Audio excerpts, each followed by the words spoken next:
Kita baca dalam awal surah Al-Baqarah, "Dzalikal kitabu la raiba fih." Itulah di Al-Quran yang tidak ada keraguan padanya.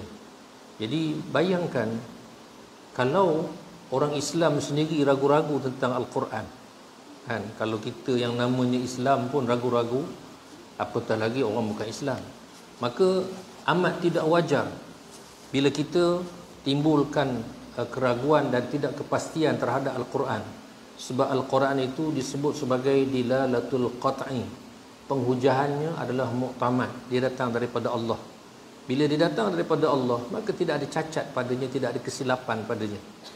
Walaupun mungkin ada orang pertikaikan itu dan ini, sebenarnya kekeliruan itu ialah kerana kegagalan kita memahami Al-Quran.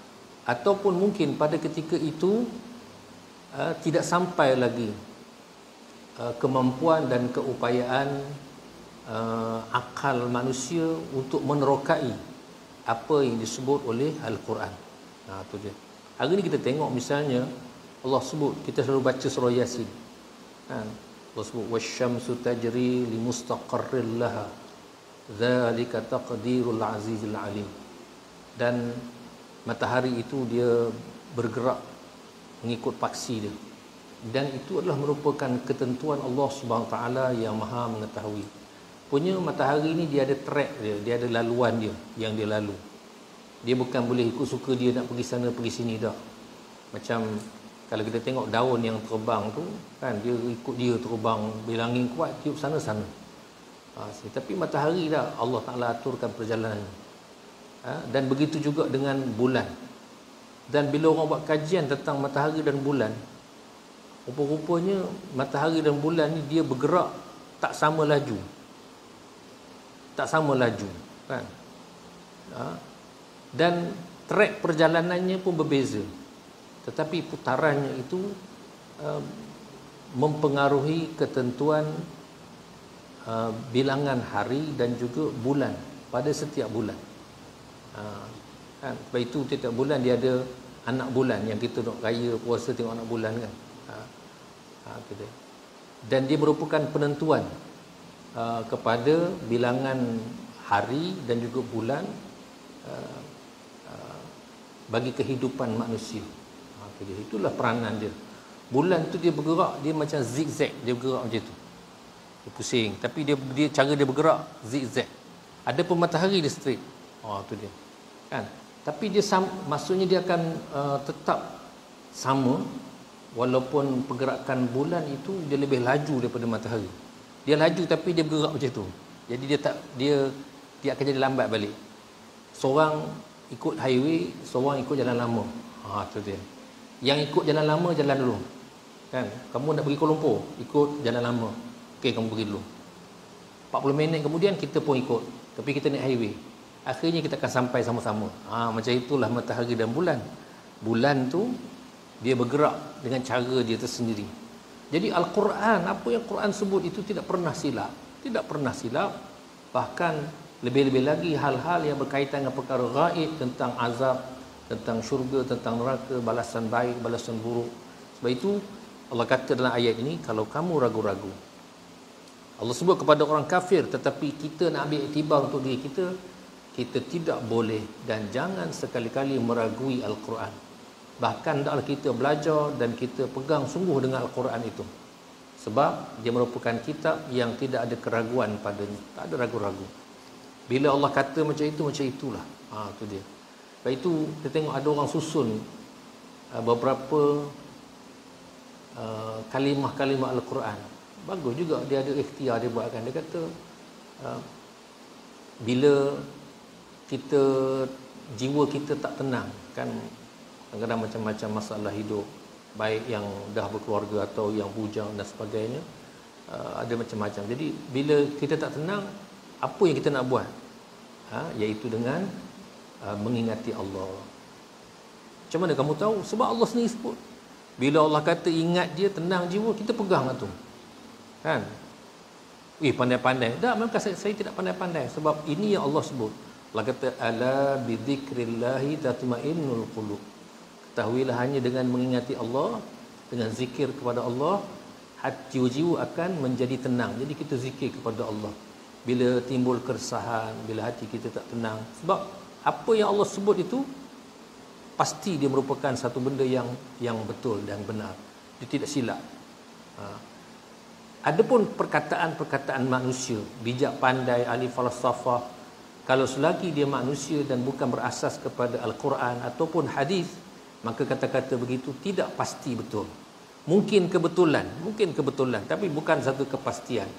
Yang kepastian ialah daripada Allah Subhanahu wa taala. Baik. Jadi dalam ayat ini Allah sebut, kalau kamu yang orang kafir, kamu ragu-ragu tentang Al-Quran, maka yang diturunkan kepada Nabi Muhammad sallallahu alaihi wasallam, cuba kamu buat satu surah. Buat satu surah seperti Al-Quran. Dan memang cabaran tersebut sampai hari ini pun tak boleh. Bukan dulu lagi, sampai hari ini pun tidak ada sesiapa pun pembenci-pembenci Islam, pembenci-pembenci Al-Quran, dia tak boleh buat seperti Al-Quran. Tak boleh buat. Ada juga cubaan zaman jahiliah dulu buat, tapi bila dia buat orang gelak. Kata ini apa? Cerita tentang gajah begitu kan. Al-Quran bukan kitab sains. Dia bukan kitab sejarah. Dia adalah kitab yang menggambarkan intipati kandungan agama itu sendiri, yang dalamnya terangkum semua sekali. Hari ni orang sebut, bahasa kita sebut sebagai dinamik, dalamnya semua ada. Semua ada. Kalau kita baca buku sejarah, kadang-kadang buku sejarah dia tekan pada tahun ini berlaku ni, tahun ni sebut di tahun. Al-Quran kitab, dia bukan kitab sejarah, tetapi dalamnya ada sejarah. Ada sejarah. Tu dia. Dan kadang-kadang dia tak sebut pun, kita tengok dia tak sebut pun tahun tak sebut. Tahun dia tak sebut. Kebanyakannya tak sebut tahun. Tapi angka ada. Al-Quran bukan kitab matematik, tapi dalam Al-Quran ada istilah-istilah matematik. Sebelum manusia menerokai ilmu matematik, sebelum manusia menerokai ilmu sains, sebelum manusia menerokai berbagai ilmu di dunia ini, Al-Quran dah sebut dah. Tapi dia tidak, dia pergi umum sahaja. Tu dia. Jadi inilah dia kitab yang datang daripada Allah. Datang daripada Allah. Kamu tak puas hati, kamu buat. Cuba buat. Kan? Dan tentulah kamu takkan boleh buat. Dan Allah cabar buat itu bukan sekadar kamu saja, kamu panggil orang lain. Kumpulan kamu, golongan kamu yang kononnya bijak pandai, cuba buat. Kamu tidak boleh buat. Tak boleh buat. Sebab itulah kalau kita tengok hari ini, orang Islam bila dia berpegang dengan Al-Quran, maka tidak ada sesiapa pun yang boleh menggugat dia. Kalau dia pegang sungguh dengan Al-Quran, apa-apa hal pun, okey, kita tengok Al-Quran sebab Allah suruh tengok Al-Quran. Tak setuju, kita berselisih, kita ni tak tahu nak buat apa, tengok Al-Quran. Allah suruh macam itu. Jadi bila Quran itu pegangan hidup, panduan dalam segala hal kehidupan manusia, maka orang lain tak boleh menggugat kita. Jadi apa yang dilakukan oleh musuh-musuh Islam ialah mereka menimbulkan atau menjauhkan kita daripada Al-Quran. Dia tak boleh nak menunjuk atau menceritakan kepalsuan Al-Quran. Siapa-siapa pun tak boleh. Orang kafir pun tak boleh. Kan? Dia tak boleh. Jadi cara dia macam mana? Cara dia ialah kita kena jauhkan orang Islam daripada Al-Quran. Macam mana cara nak jauhkan kita dengan orang Islam Al-Quran? Diwujudkan berbagai media hiburan. Ditimbulkan permusuhan antara orang Islam, timbulkan kekeliruan. Orang ni kata macam ni, mana-mana ada fahaman yang salah, maka mereka akan sokong supaya orang tengok, tengok tak betul. Dia akan sokong. Kan? Ada satu rakaman tentang seorang pendeta ataupun kita kata rabi lah, orang Yahudi. Kalau orang Yahudi ni tak tahu istilah rabi kot, R-A-B-I kan, rabi. Dia punya pendeta dia. Dia bangkitkan, dia kata, tengok, orang Islam pun ada yang kata, dia kata bahawa Baitul Maqdis ni sebenarnya bukan terletak di Palestin, tetapi terletak di Ja'ranah. Ja'ranah ni dekat Mekah lah. Salah satu miqat. Dia quote perkataan orang Islam yang memang dah tak betul tu. Jadi dia jadikan sebagai hujah dia. Dia kata sebab itulah kami orang-orang Yahudi semua datang ke Palestin nak ambil balik barang kami. Nampak tu? Padahal dah jelas memang Palestin ataupun Baitul Maqdis itu milik orang Islam. Tempat para rasul-rasul yang sebelumnya Allah Ta'ala utuskan di situ.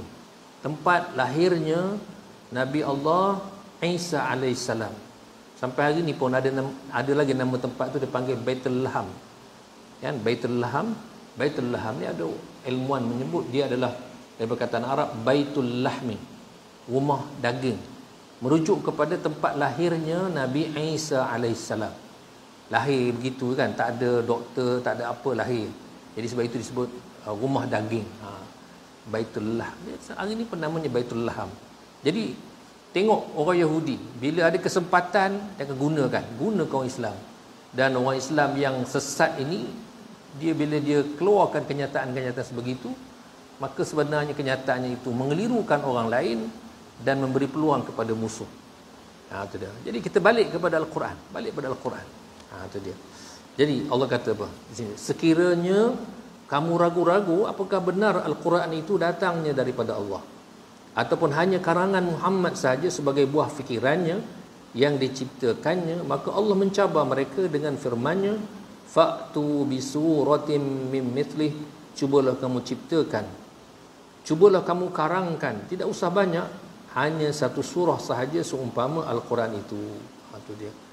Kalau perlu, panggillah saksi-saksimu yang kamu puja dan puji itu bagi menolong memberikan ilham dan inspirasinya selain dari pertolongan Allah, sekiranya kamu membenarkan Quran itu buatan Muhammad, supaya mereka pula membuatnya, kerana mereka dewasa itu adalah ahli bahasa yang terkemuka, ahli sastra yang fasih dan bijak menyusun kata, penyair dan penyajak yang mahir pada zamannya. Tetapi ternyata mereka tidak dapat membuat dan tidak terdaya mengarangnya bagi menyambut cabaran Allah itu. Jadi Allah suruh buat, dan Allah cabar, panggil saksi-saksi dan ahli-ahli bahasa kamu. Kenapa dia tengok? Kerana mereka antara dia nak tolak Al-Quran itu tak upaya, tapi mereka timbulkan cerita-cerita bohong dengan mengatakan Quran itu ciptaan Muhammad sallallahu alaihi wasallam. Baik itu kita sebut di antara keistimewaan Nabi kita. Antara keistimewaan yang khusus bagi Nabi, tidak bagi orang lain. Salah satunya Nabi itu disebut Al-Ummi. Walladhi ba'atha fil ummiyina rasulah. Allah SWT yang membangkitkan Al-Ummi sebagai Rasul. Ummi, salah satu maksud dia ialah dia merujuk kepada ibu, yang ini orang yang tak tahu apa-apa. Kan baby bila dia duduk kat ibu, dia tak tahu apa-apa pun. Mana tahu. Kita, ibunya lah, keluarganya lah yang mengajar dia. Kan? Nak ajar dia lagu Korea, dia pandai lagu Korea. Nak ajar dia berjoget, pandai dia berjoget. Tapi kalau yang kita ajar dia lah benda-benda yang baik, insya-Allah dia akan jadi yang baik. Ummi. Dan di antara kelebihan, hikmah, kenapa Allah Subhanahu Wa Taala melantik Rasul itu seorang yang buta huruf. Ummi maknanya tak tahu baca, tak tahu tulis, buta huruf lah. Kerana nak memelihara Al-Quran itu, nak jaga Al-Quran. Orang tak boleh kata yang Rasulullah SAW yang menulis, mencipta Al-Quran, sebab Rasulullah itu seorang ummi, buta huruf. Apa yang kamu nak cakap? Itu dia. Kan? Sehingga kan Nabi SAW ketika perjanjian Hudaibiyah, baginda sendiri pada ketika itu terbukti yang baginda memang tak boleh baca dan tulis. Tak boleh. Yang menulis perjanjian itu ialah Sayyidina Ali radhiyallahu anhu. Perjanjian Hudaibiyah. Ketika orang Islam tak boleh nak masuk ke dalam kota Mekah dan keadaan ihram, tak boleh tulis. Itu berlaku pada tahun yang ke-6 Hijriah. Tahun ke-6 Hijriah. Bukan Nabi SAW yang tulis. Yang menulisnya ialah Sayyidina Ali. Dan bila perjanjian itu tak dipersetujui dengan sebab ada perkataan Rasulullah, kan? Sebab di antara konten dia ialah perjanjian ni antara Rasulullah, kan? Muhammad Rasulullah dengan orang-orang kafir Quraisy. Jadi wakil daripada kafir Quraisy tak setuju dengan perkataan Rasulullah itu. Tak setuju. Kami tak mengakui kamu sebagai Rasulullah. Kalau kami mengakui, buat apa kami menentang kamu? Maka mereka minta dipadam perkataan itu. Nabi Nabi suruh Sayyidina Ali padam. Sayyidina Ali tak nak padam. Maka Nabi SAW tanya, mana perkataan tu? Dan Nabi padam. Maknanya Nabi SAW seorang yang buta huruf. Menjadi keistimewaan pada Nabi bila Nabi SAW buta huruf, tetapi tidak menjadi keistimewaan pada kita orang awam kalau kita buta huruf. Kalau kita yang buta huruf bukan satu keistimewaan, tetapi satu kehinaan. Tahu? Maknanya kalau kita buta huruf, hina. Sama juga banyak hal yang istimewa bagi Nabi. Misalnya Nabi SAW khusus pada baginda boleh berkahwin lebih daripada 4. Orang awam kalau kahwin lebih daripada 4, bukan satu kemuliaan tetapi satu kehinaan. Kehinaan. Ini khusus untuk Nabi sahaja. Itu ada benda-benda yang khusus. Untuk manusia biasa tidak, tak boleh. Itu dia. Sebab ada benda-benda yang wajib pula bagi Nabi, yang manusia orang awam tak wajib. Misalnya Nabi SAW dia akan qiyam tiap malam. Orang awam tak, kita tidur malam-malam kan. Tidur kerja kita. Itu dia. Jadi maknanya itu keistimewaan khusus bagi Nabi SAW. Jadi sebab itulah bila tuduhan mengatakan Al-Quran itu dicipta oleh Nabi SAW, mereka tak ada hujah. Sebab Nabi SAW seorang yang buta huruf. Seorang yang buta huruf. Itu dia. Sedangkan pada ketika itu, pemuka-pemuka Arab, ada di antara mereka ini ahli bahasa. Misalnya bapa kepada Khalid bin Al-Walid, atau namanya Al-Walid bin Al-Mughirah. Ini di antara ahli bahasa. Ramai ahli bahasa. Cuba kamu buat. Mereka tak boleh buat. Bahkan bila mereka melihat dan membaca, mendengar ayat Al-Quran, mereka kata ini bukan perkataan manusia. Dia tahu dah. Ahli bahasa pun faham. Dia kata ini bukan manusia buat. Kalau manusia buat bukan macam ini. Tu dia tahu. Kan?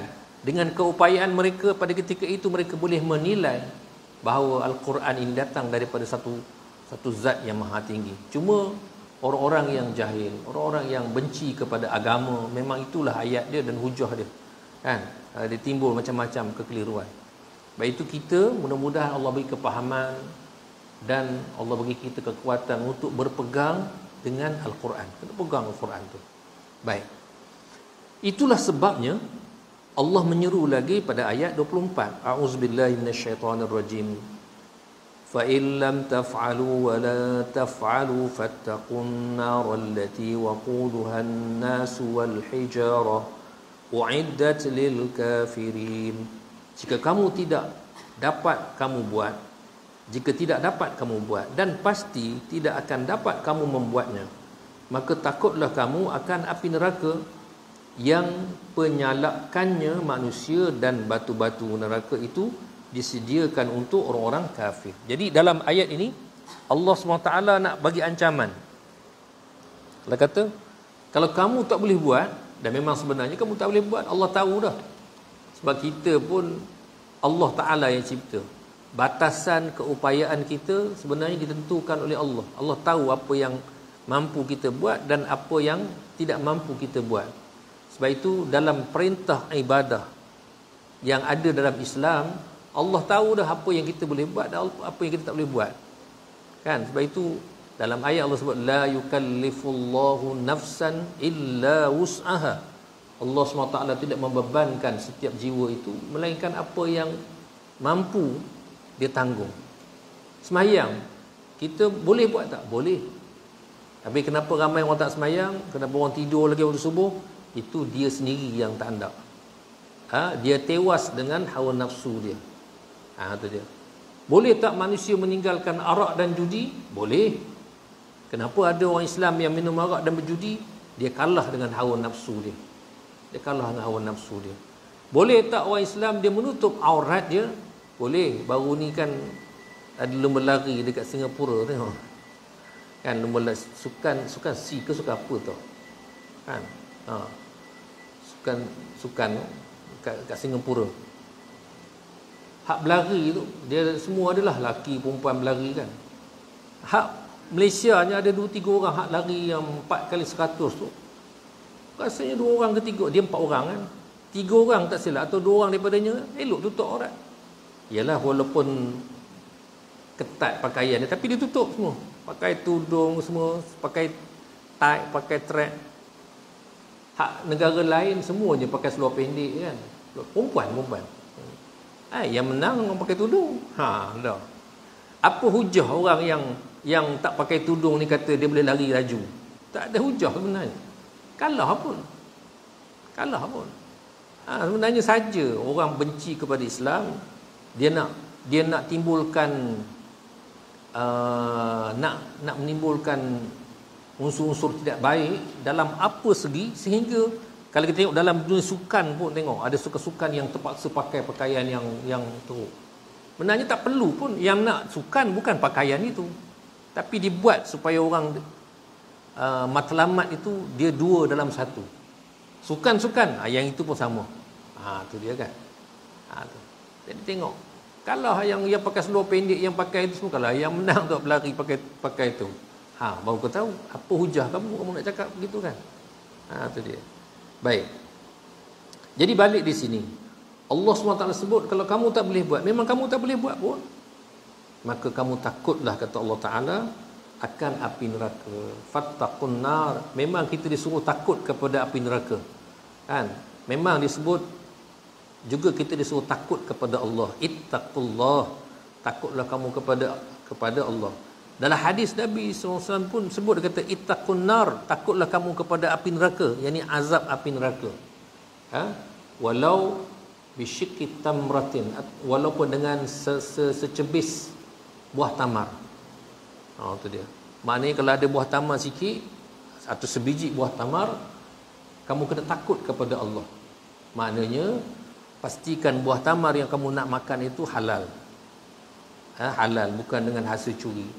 Ataupun kalau ada orang yang berhajat yang kita patut bantu dengan buah tamar itu, kita beri buah tamar itu.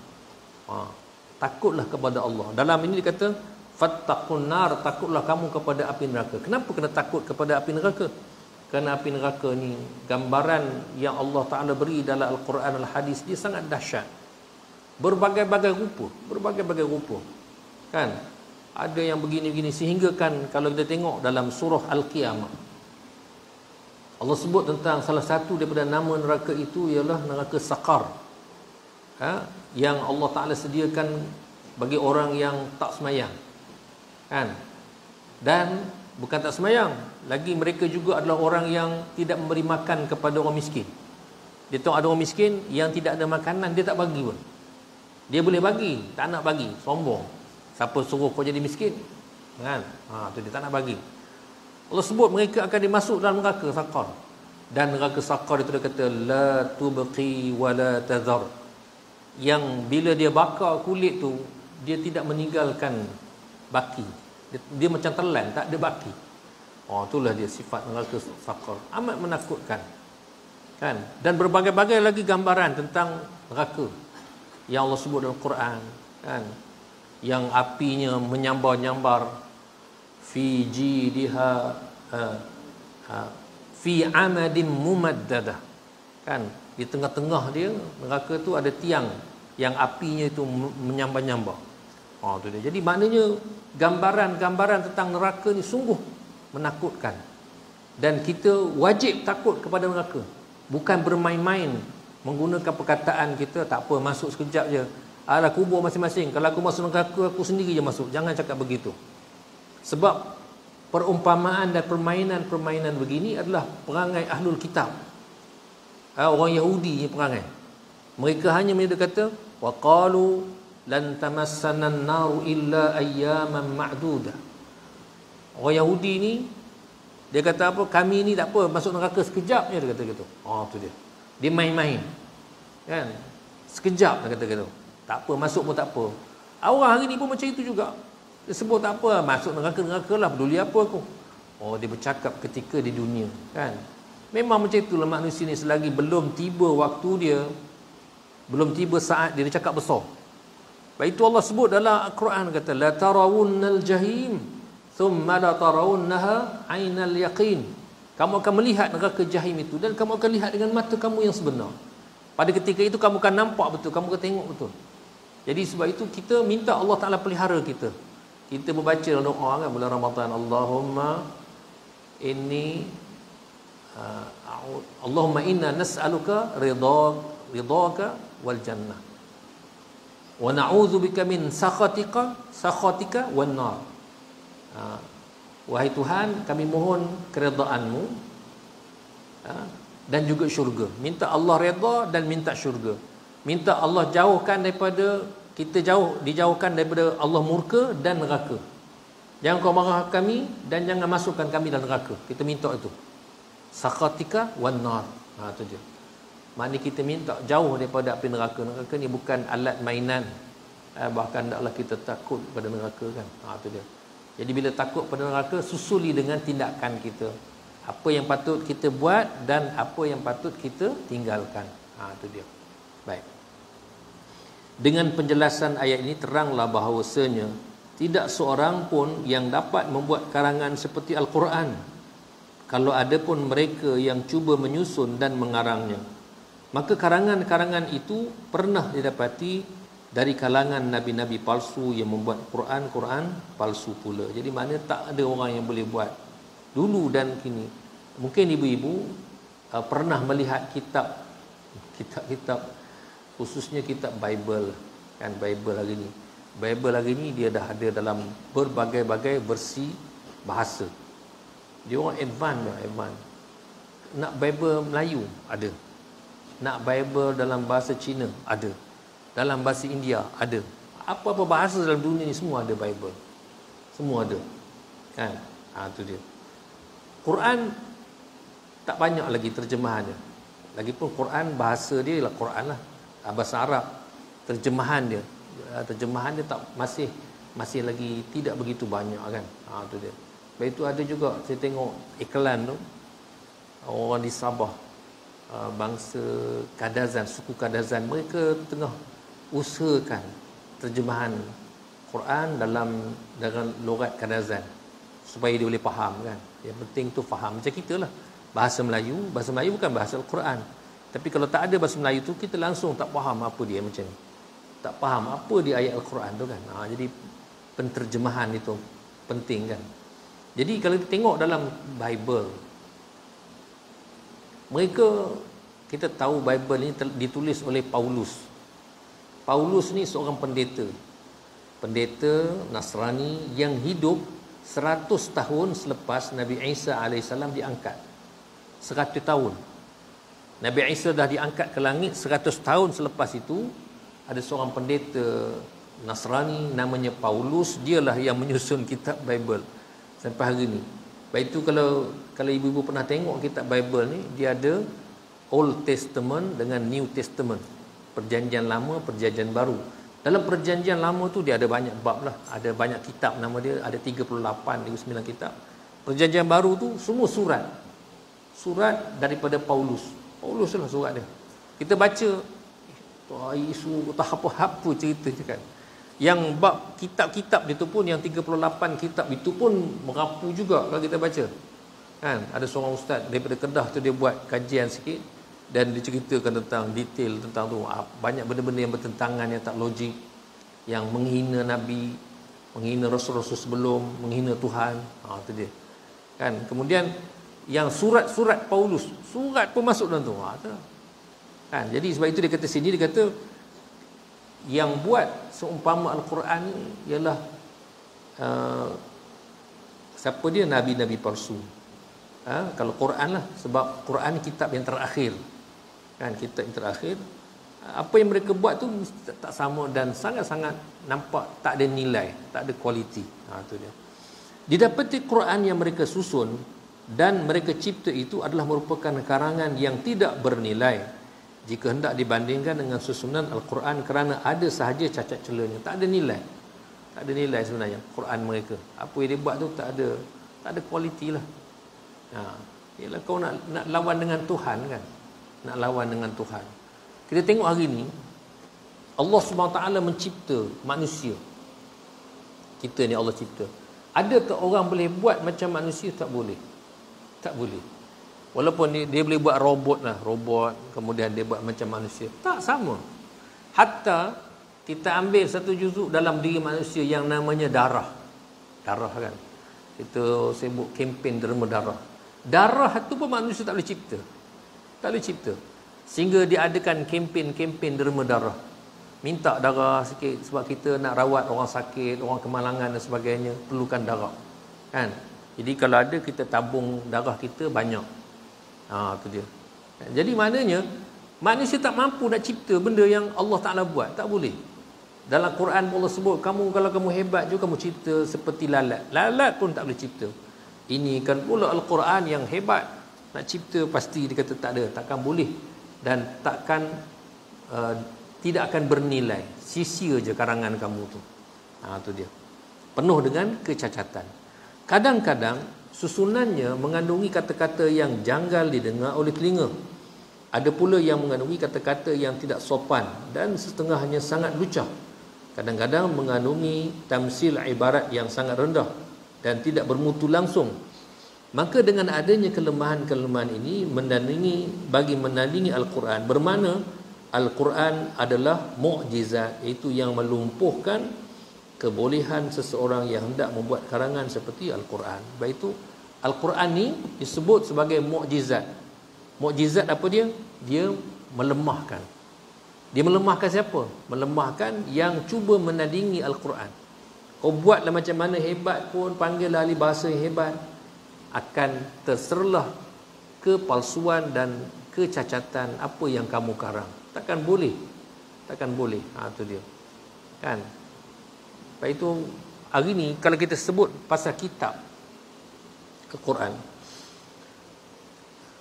kita ambillah beberapa kitab kan yang terkata dalam agama samawi ataupun agama wad'i. Agama samawi, agama langit. Yang ada ni 3 kitab lah. Quran, Injil dengan Taurat. Kan? Walaupun Injil dengan Taurat ni dia ada banyak. Injil kita sebut tadi ditulis oleh Paulus, bukan Injil yang asal. Kitab Taurat hari ni orang Yahudi dia tak pakai kitab Taurat, dia pakai kitab namanya kitab Talmud. Talmud ini ialah kitab yang merupakan syarah kepada Taurat konon-kononnya. Jadi dia tak pakai kitab Taurat yang asal dah. Dan apatah lagi kitab-kitab yang lain, agama wad'i seperti agama Hindu, agama Buddha semua tu kan. Kita ambil yang samawi ni. Kalau kita panggil seorang penganut agama Nasrani, kita sebut hari ni Kristian, kita suruh dia baca kitab Injil dalam bahasa asal, kan, bahasa Ibrani, suruh dia baca, dia tak boleh baca. Panggil orang Yahudi, suruh dia baca kitab Injil dalam bahasa asal dia tak boleh baca. Tetapi orang Islam duduk di ceruk mana pun, kalau dia mengaji lah, duduk ceruk mana pun, panggil daripada India, cuba baca Suratul Fatihah, dia boleh baca. Duduk di Afrika, suruh baca, dia boleh baca. Semua boleh baca. Tu dia. Sebab Al-Quran Allah jamin terpelihara yang dalam bahasa Arab itu. Takkan ada orang boleh ubah. Bawa ke Malaysia pun tak ada masalah kan. Semua boleh, kita boleh baca. Itulah lebihnya. Cuma kita kurang faham sebab dia dalam bahasa Arab. Yang mereka tu dengan tak faham, salah faham, dan baca pun tak boleh. Dia hanya baca yang dalam Inggeris saja, kan, atau dalam bahasa-bahasa kebangsaan dia, bangsa dia kan, bukan dalam bahasa asal. Kita kadang-kadang hidup kita nak satu benda yang original. Original kan. Beli satu benda, ini original ke tak? Ini tak original. Saya tak nak, saya nak original. Kan, semua nak original. Beli beg tangan, nak yang original. Beli Tupperware, nak yang original. Beli ini semua nak original, Tapi tiba bab Quran atau bab ilmu, tak nak ambil yang original. Tak jadilah. Kita ambil yang original, iaitu Al-Quran, yang ada jaminan kualiti dia dijaga, dijamin terselamat daripada pengubah suaian. Itu dia. Baik. Jadi walaupun ada cobaan-cobaan untuk membuat seperti Al-Quran, semuanya itu tewas dengan Al-Quran. Walaupun orang Yahudi sendiri, mereka sendiri buat tambah surah dalam Al-Quran, dia nak buat, tapi tak. Orang kesan dan orang tahu ini bukan Al-Quran. Al-Quran ni kalau orang ubah satu baris pun orang akan kesan. Tak ada orang yang akan membiarkannya walaupun satu baris kamu ubah. Apatah lagi kalau yang kamu ubah itu satu huruf, lagi orang akan kesan. Dia tak boleh ubah. kan, sebab dia terikat dengan bahasa Arab, dengan grammar bahasa Arab, dan orang-orang yang baca Al-Quran dia tahu ayat ni betul tidak dia baca. Tu dia. Baik. Muhammad yang disangkakan dialah orang yang mengarang dan membuat Al-Quran itu, padahal dia tidak pernah sekolah, tidak tahu menulis dan membaca, adalah sangkaan yang tidak benar dan tidak berasas. Jadi tuduh je. Orang tuduh je bahawa Al-Quran itu dicipta oleh Nabi kita, Nabi Muhammad sallallahu alaihi wasallam, tapi sebenarnya sekadar tuduhan je. Kan, dia tak boleh bukti pun. Tu dia. Baik. Kalau kita tengok dari sudut sejarah para rasul, daripada Adam alaihissalam sehinggalah kepada Nabi kita Nabi Muhammad sallallahu alaihi wasallam, riwayat hidup nabi-nabi daripada Adam sampai Nabi kita, riwayat hidup yang sempurna dan tidak boleh dipertikaikan, yang tercatat ialah riwayat hidup Nabi kita sahaja. Nabi kita, Nabi Muhammad sallallahu alaihi wasallam. Adapun riwayat hidup rasul-rasul sebelumnya, termasuklah Nabi Adam sendiri, tidak sahih ataupun tidak ada, dia tak ada daripada awal kelahiran sampai wafat, tak ada. Dia ceritanya sikit sini. Dia tak ada cerita detail sebagaimana Nabi kita, Nabi Muhammad sallallahu alaihi wasallam. Kalau Nabi kita tu daripada awal kelahiran, kemudian ketika umur ni berapa tahun, apa peristiwa yang berlaku, apa gini, boleh cerita. Ada kitab-kitab sirah yang menceritakannya. Ada pun rasul-rasul yang lain, termasuklah Nabi Isa alaihissalam. Orang Kristian, dia tak boleh nak cerita tentang Nabi Isa alaihissalam, tak boleh cerita kelahiran dia, kan, apa yang dia hadapi, dia tak boleh cerita. Al-Quran cerita tentang Nabi Isa juga, tetapi ceritanya cerita sikit, part ni sikit. Dan kisah rasul yang paling banyak dalam Al-Quran, Nabi apa yang paling banyak dalam Al-Quran? Nabi Musa alaihissalam. Paling banyak Nabi Musa alaihissalam. Bukan sebab umur dia panjang. Umur yang paling panjang umur Nabi Nuh alaihissalam. Kan? Tapi kisah yang banyak kisah Nabi Musa. Mana cabaran-cabaran kehidupan ini banyak berkisar tentang itulah. Cabaran kehidupan kita, kan. Nabi kita ni Muhammad SAW tak banyak ceritanya dalam tu. Kalau fokus pada individu lah, kepada Nabi tu. Kan, tapi Al-Quran bukan tertakluk sebegitu, bukan. Dia umum, lafaz dia umum. Tu dia. Walaupun Al-Quran cerita tentang Nabi Musa alaihissalam, perangai-perangai penentang dia ada zaman ini. Kan? Orang-orang yang jahat serupa kejahatannya zaman ini, sama je. Tu dia. Baik.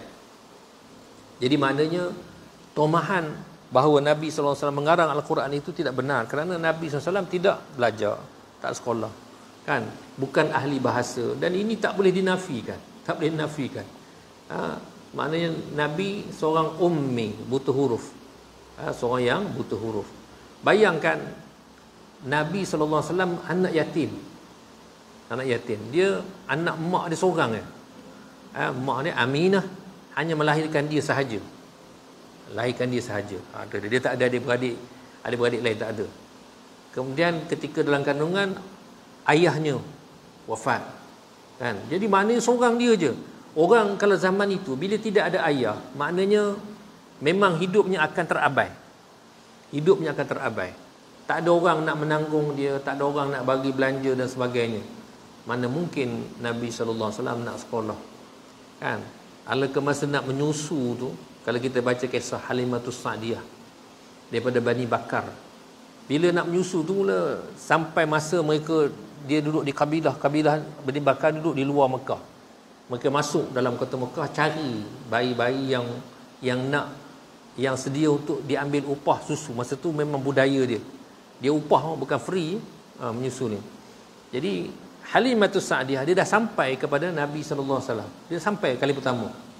Sampai bila tengok dan bila tanya, ni bapa ada tak? Bapa tak ada. Tak jadi dia nak ambil Nabi SAW. Tak jadi. Kerana kalau bapa tak ada, maknanya tak adalah yang nak bayar. Upahnya tak ada. Kan? Mungkin bayar pada ketika itu dengan bahan-bahan lah, bukan dengan duit, dengan barang-barang dan sebagainya. Tak ada. Jadi Halimatus Sa'diyah dia pusing kota Mekah, cari lagi, risik-risik, tanya-tanya lagi, kan. Akhirnya Seorang pun tak ada. Tak ada dah orang yang nak maknanya yang nak menyusu. Tak ada. Bayi-bayi lain semua tak ada. Tak ada dah. Akhirnya Halimatus Sa'diyah dia patah balik berjumpa dengan Nabi SAW, keluarga Nabi. Maka dia bersetuju untuk mengambil Nabi SAW untuk disusunya. Dan sebaik saja dia bersetuju, tiba-tiba Allah Ta'ala penuhkan susu dia. Allah Ta'ala sihatkan tunggangan dia. Dan kehidupan Halimatus Sa'diyah selepas itu cukup berubah. Dia menyebabkan rupanya yang disusui itu bukan calon-calon orang. Tu dia nak cerita tadi, memang Nabi anak yatim, tak ada orang yang nak peduli pun. Tu dia. Tak ada orang nak peduli. Baik. Jadi Nabi SAW seorang yang butuh huruf. Semenjak dunia berkembang hingga membawa ke masa ini, sejarah tidak pernah berdusta dan tidak pernah bercerita akan adanya seorang yang tidak pandai tulis baca, iaitu butuh huruf, tidak belajar di bangku sekolah, tidak pula pernah belajar sendiri, iaitu berstudy di rumahnya, kemudian ia boleh mengarang suatu buku. Memang itulah realitinya kan. Kalau orang tak pergi sekolah tiba-tiba pandai kan, pelik tu. Pelik kan? Mana ada? Tak ada. Dalam sejarah dunia tak ada. Tak ada. Biasanya orang yang pandai ni dia boleh baca, boleh menulis, dia ada buat tu buat ini, baru dia boleh berjaya lah. Kalau tidur tiba-tiba jadi pandai, tak mungkin.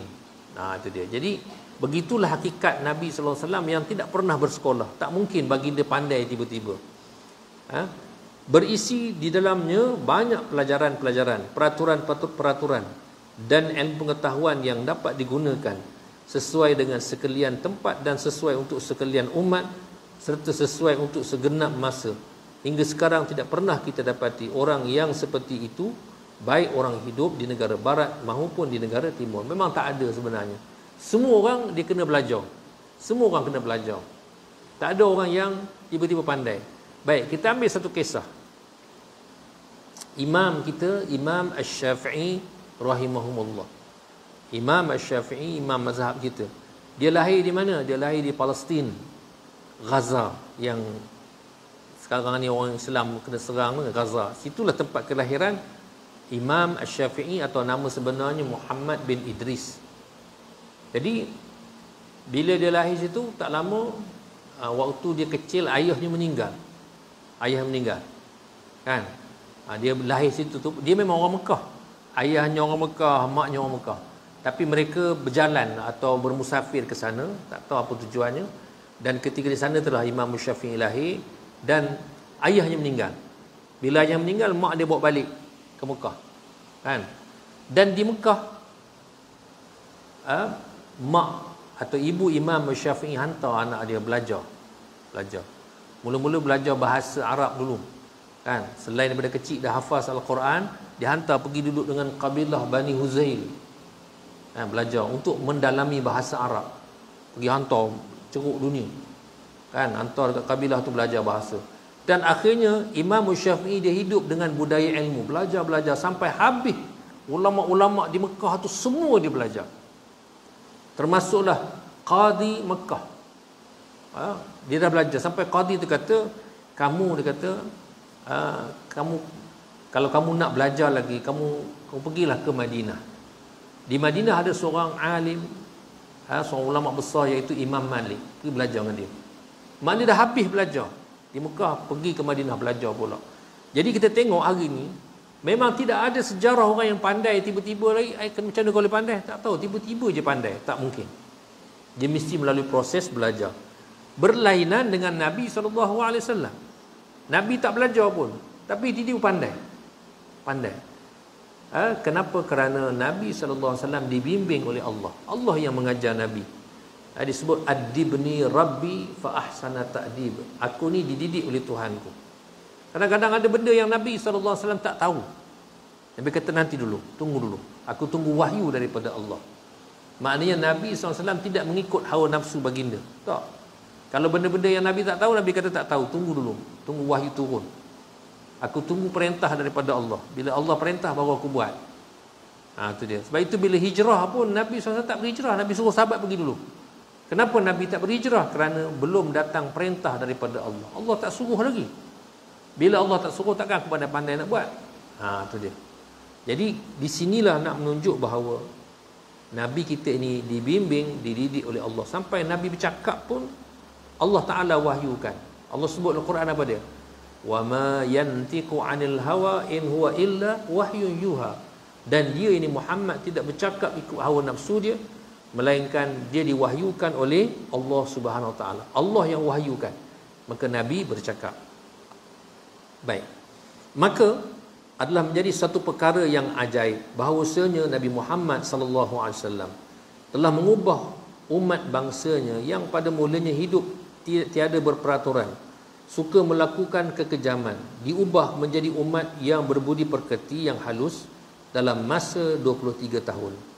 Perubahan yang diadakan ini tidak lain hanya kerana berpedomankan petunjuk Al-Quran, kitab suci yang diturunkan oleh Allah, bukanlah karangan Muhammad. Jadi maknanya, kalaulah kita bila kita akui bahawa benar Nabi Muhammad SAW itu bukan orang yang cakap suka hati, dan Quran itu bukan dikarang oleh Nabi, maka kita yakinlah bahawa dengan sebab Al-Quran yang diturunkan itulah boleh mengubah orang Arab, masyarakat Arab, baik di Mekah, bermula dengan di Madinah dulu, Madinah, kemudian patah balik ke Mekah, dan akhirnya tersebar cahaya itu ke seluruh pelosok negara Arab dan bahkan ke seluruh pelosok dunia. Itu dia. Sebab apa? Sebab Quran itu datang daripada Allah, bukan dengan sebab ciptaan Nabi SAW.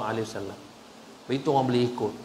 Kita tengok orang Arab ni bangsa yang degil kan, cukup kuat permusuhan dia kan. Kadang-kadang kalau zaman jahiliah tu dia boleh berperang hanya kerana kambing. Kerana kambing berperang, bukan kerana hal-hal yang besar, hal-hal kecil je. Kerana masalah-masalah remeh-remeh mereka berperang. Dan permusuhan mereka itu begitu lama. Tapi bila Islam datang, Islam mendamaikan mereka. Mendamaikan permusuhan itu. Itu nak tunjuk hebatnya Al-Quran itu. Dan Al-Quran itu bukan ciptaan manusia. Itu dia. Baik. Seterusnya Tuhan mengatakan, a'udzubillahi minasyaitonirrajim, fattaqun nar allati waquduhan nas wal hijarah uiddat lil kafirin. Maka takutlah kamu akan api neraka yang penyalakannya, itu baranya, terdiri daripada bangsa manusia dan batu-batu patung dan berhala. Neraka itu disediakan untuk orang-orang kafir. Jadi akhir sekali Allah sebut, oleh kerana kamu tak boleh buat Quran, kamu kena akui kebenaran Al-Quran. Kalau kamu tidak akui, maka kamu kena ingat, takutlah kamu kepada api neraka. Yang neraka ni dia hidup, bara dia, bahan bakar dia apa dia? Dua.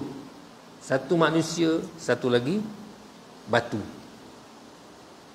Satu manusia bahan bakar dia, dan yang kedua ialah batu. Dan batu ini batu apa? Batu-batu yang ada ulama menyebut di dunia ini, batu-batu ini yang dijadikan sebagai berhala. Orang buat patung dengan batu tu, batu itulah yang Allah jadikan dia bahan bakar api neraka. Kerana Allah Ta'ala murka bila batu-batu itu dijadikan syirik kepada Allah Subhanahu wa Ta'ala. Itu dia. Kan? Baik, beberapa hadis Nabi yang menerangkan keadaan neraka itu, antaranya disebutkan bahawa panas api neraka itu melebihi panas api di dunia sebanyak 70 kali ganda. Maknanya satu kepanasannya, kita duk bakar, masak semua tu, yang api neraka 70 kali ganda panas daripada itu. Di antaranya disebutkan juga, apabila Allah Ta'ala telah memasukkan ahli syurga ke dalam syurga dan ahli neraka ke dalam neraka, maka kedengaranlah suara yang menyeru, hai penduduk syurga, mulai sekarang kamu tidak lagi akan mati. Wahai penduduk neraka, mulai sekarang kamu tidak akan mati. Tiap-tiap seseorang yang berada di syurga atau neraka akan hidup kekal selama-lamanya. Jadi rupa-rupanya di akhirat besok, sama ada orang itu masuk syurga ataupun masuk neraka, waliyazubillah, sebenarnya dia tak mati dah. Dia kekal macam itu. Allah SWT jelmakan kematian itu dengan seekor kibas yang namanya mati. Mati ni pun makhluk Allah. Mati ni pun makhluk Allah. Allah jelmakan mati itu dengan seekor kibas, ini kambing, dan Allah perintahkan supaya disembelih, dan bermula daripada itu tidak ada lagi kematian. Tak mati dah. Kan di dunia ya kita kata Allah nak mati dah rasanya. Yang hari-hari kita dengar orang mati dengan sebab itu sebab ini, sampai masa giliran kita pula.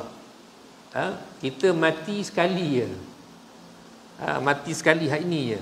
Kan? Lepas tu tak mati dah. Itu dia. Mati sekali, hidup 2 kali. Kan? Hidup 2 kali. Tapi hakikatnya roh kita kekal macam itulah. Roh kita dia kekal. Yang musnah itu jasad. Semalam tu kemarin tengok gambar dia orang ditunjuk kubur. Kubur di kawasan perkuburan Ma'la. Ma'la ni kat Mekah ke Madinah? Ma'la dekat Madinah. Dekat Mekah. Kalau di Madinah tu namanya Baqi' kan. Ma'la ni dekat Masjid Jin. Area situlah. Tu dia. Tunjuk lubang-lubang tu kan. Dia ada 4 tahun sekali dia bersihkan kubur tu. Dia macam lubang yang letak ikat bata. Lubang. Jadi dia 4 tahun sekali dia akan korek balik, dia akan kumpulkan tulang-tulang yang hancur tu, dia kumpul dan diletak tempat lain lah, kosong balik. Mungkin ada yang tak hancur, wallahualam, kita pun tak tahulah kan. Dan tunggu yang baru pula lah. Ada mati masuk situ, kambur kan. Tu dia tak kambur, dia tutup je. Dia tak kambur, dia tutup je. Macam pipe air tu kan. Macam itulah. Tu dia. Jadi yang hancur tubuh kita. Roh kita dah. Roh kita tak hancur. Jadi sebab itu tentang kena azab dalam kubur ni bukan jasad kita lah, roh kita yang kena azab. Jasad dia macam itulah kan. Ya, dia memang akan hancur juga. Kena azab tak kena azab dia hancur lah, kecuali jasad yang tertentu sahaja. Kan, tu dia.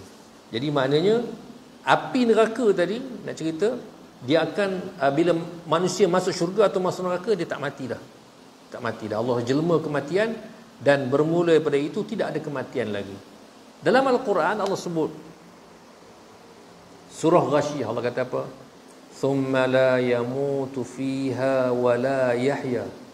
Dan kemudian kamu di dalamnya, ini dalam neraka, tidak akan mati dan tidak akan hidup.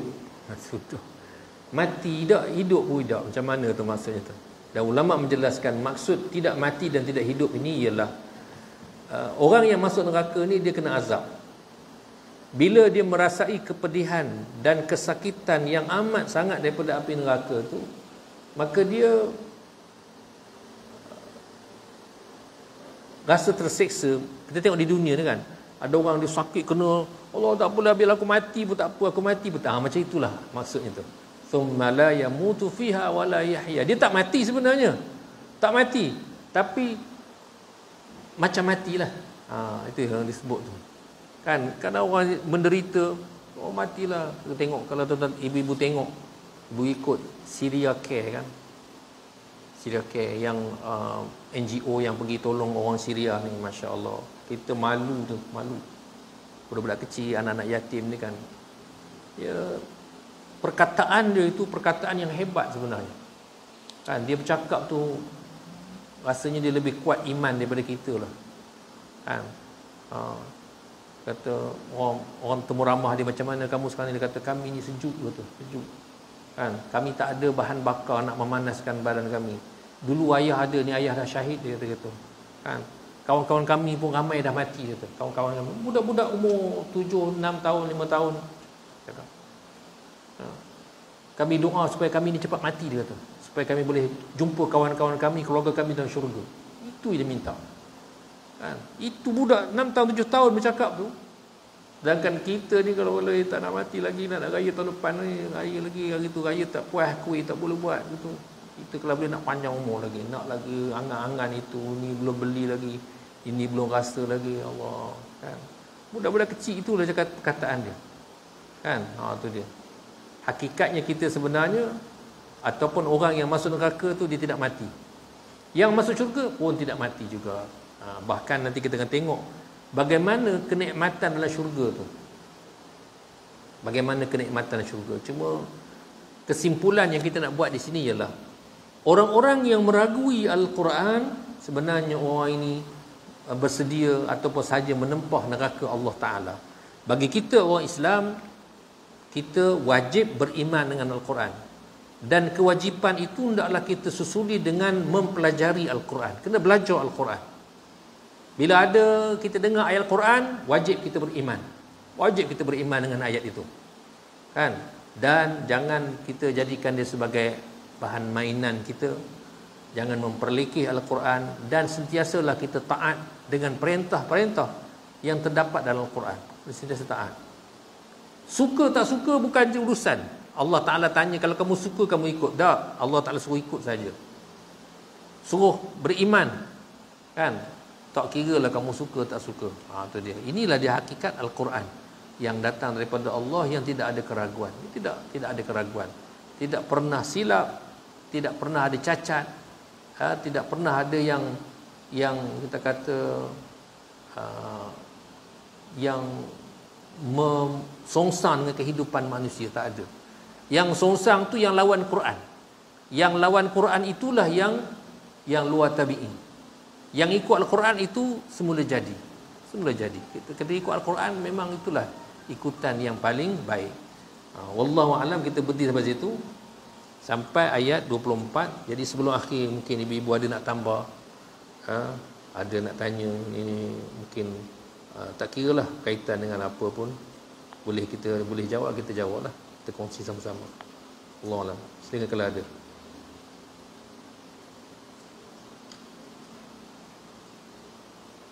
Ada tak?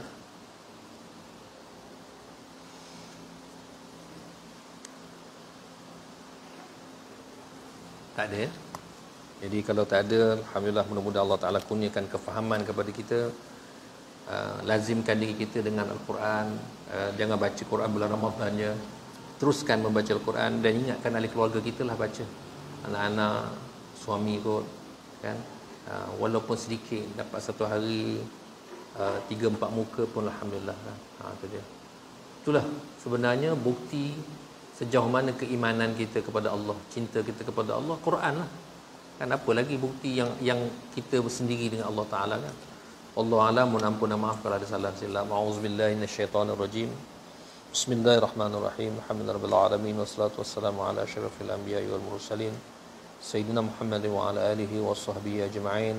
Allahumma ja'al jam'ana hadha jam'an marhuma wa tafarruqna min ba'dihi tafarruqan ma'suma wa la taj'al fina wa la ma'ana wa la man yatba'una shaqiyyan wa la matruda wa la mahruma. Allahumma arzuqna fahman nabiyyin wa hifzal mursalin wa ilhamal malaikatil muqarrabin bi rahmatika ya arhamar rahimin. Allahumma ja'alna mimman yastami'una al-qawla fattabi'una ahsanah. Wa sallallahu ala khairi khalqi Muhammadin nabiyil ummi wa ala alihi wa sahbihi ajma'in. Walhamdulillahi rabbil alamin. Subhanakallah. Illa alladhina amanu wa 'amilus salihati wa tawassaw bil haqq.